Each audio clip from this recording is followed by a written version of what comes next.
Lithuania देश के नाम का प्रोनाउंसिएशन करने में थोड़ी दिक्कत आ रही है। नाम के बारे में हम आगे बात करेंगे। देश को नाम कैसे मिला और उसका मीनिंग क्या है। एक छोटा सा यूरोपियन देश जिसकी पॉपुलेशन सिर्फ 28 लाख है।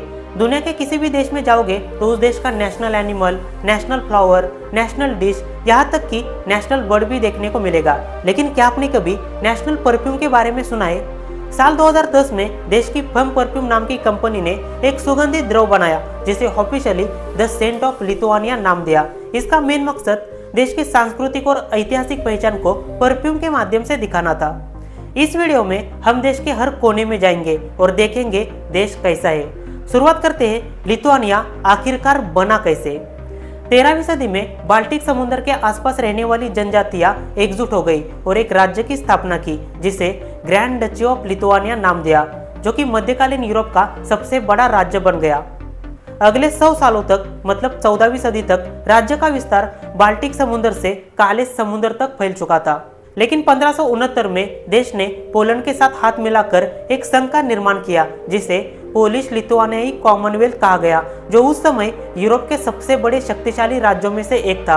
राज्य का प्रभाव अगले 200 सालों तक बना रहा। समय के साथ साम्राज्य कमजोर हो गया। इसके पीछे का कारण आंतरिक संघर्ष, पड़ोसी देशों के हमले और आर्थिक कमजोरी थी।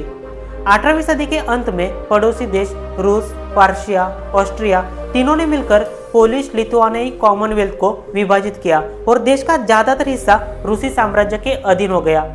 16 फरवरी 1918 का दिन जब देश ने अपनी आजादी की घोषणा की, लेकिन पड़ोसी देश लिथुआनिया को एक राज्य के रूप में देख रहे थे और उसे अपने देश का हिस्सा बनाना चाहते थे। उस समय का सोवियत संघ किसी छोटे राज्य को देश का दर्जा नहीं दे रहा था, बल्कि उसे अपने संघ का हिस्सा बनाना चाहता था। साल 1990 के बाद अगर सोवियत संघ का पतन नहीं होता तो शायद आज के समय इस नाम का कोई देश मौजूद नहीं होता। संघ का पतन होने के बाद अगले एक साल में मतलब 1991 में देश ने फिर से अपनी आजादी की घोषणा की, जिसे बाकी पड़ोसी देशों ने भी स्वीकार किया। लेकिन देश का नाम कहां से आया? माना जाता है कि लिथुआनिया नाम की उत्पत्ति कर्नावे शहर के पास मौजूद लितावा नामक एक छोटी सी नदी से हुई थी। नाम को लेकर देश में बहस आज भी देखने को मिलेगी। कुछ इतिहासकारों का कहना है देश का नाम बाल्टिक भाषिक शब्द लिथुआ से लिया है, जिसका मीनिंग है बारिश या बारिश की भूमि। लेसी ही 13 से 16वीं सदी के बीच एक सैन्य समूह था जिन्होंने ग्रैंड डची ऑफ लिथुआनिया राज्य की रक्षा में अपना अहम किरदार निभाया था।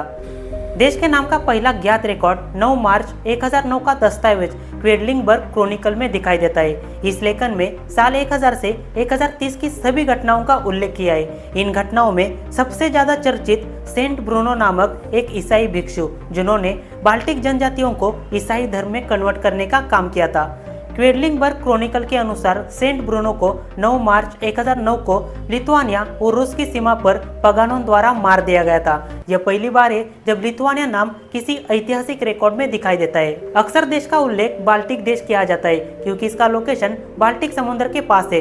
एक समृद्ध विरासत और संस्कृति जो ईसाई परंपरा और बाकी पड़ोसी देशों की संस्कृतियों से मेल खाती है, जैसे कि नॉर्डिक, स्लाविक और जर्मनिक संस्कृतियाँ।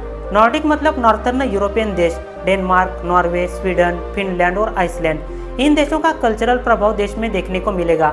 यहाँ की आबादी लगभग 28 लाख है। कई सारे इथनिक ग्रुप है, जैसे कि रूसी, पोलिश और बेलारसियन। 80% आबादी लिथुआनियाई भाषा बोलती है। अधिकांश लोग रोमन कैथोलिक ईसाई धर्म का पालन करते हैं। यहाँ के लोगों का खान पान बाकी बाल्टिक देश और नॉर्डिक व्यंजन से मिलता जुलता है। यहाँ तक कि खाने के कुछ प्रकार हम अपने देश में भी खाते हैं, जैसे कि आलू, जौ, राइस, जामुन, खीरा, चुकंदर, मूली, डील, अचार, मशरूम, साग और बाकी डेयरी प्रोडक्ट। देश में सर्दियाँ काफी लंबी और ठंडी होने के कारण दोपहर और रात के खाने में सूप कंपलसरी पिया जाता है। कोल्ड बीट का soup, cabbage soup, potato soup और मशरूम का सूप सेहत के लिए लाभदायक समझा जाता है। देश की राजधानी विल्नियस। माना जाता है कि विल्नियस की स्थापना 14वीं सदी की शुरुआत में हुई थी। हालांकि यहाँ पर इंसानी बस्तियाँ काफी लंबे समय से मौजूद थी। दुनिया का एकमात्र राजधानी शहर जिसकी स्थापना एक सपने के जरिए हुई थी। भला कोई सपना देखकर शहर का निर्माण कैसे कर सकता है?